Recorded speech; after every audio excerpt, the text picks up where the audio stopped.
Hi everyone. In today's tutorial, I'm going to demonstrate how to use A308 for online addressing and address verification. Connect the PC and controller with a Category 5E network cable. Set up the network card according to the network port connection prompts on the side of the controller. We can start online addressing. Click Address in Seekway Magic Player. Enter the address interface.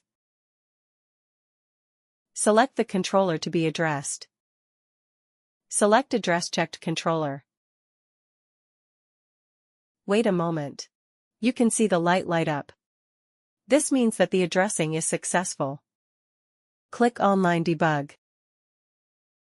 We can see the test light turn on. Select different test effects. We can see the light changes. You can choose Color Test. Check whether the single-channel color sequence is correct.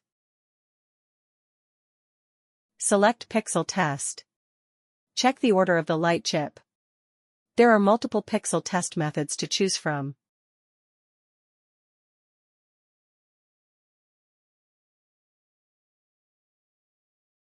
The above is all about online addressing and address verification. Thank you for your time. See you on the next tutorial video.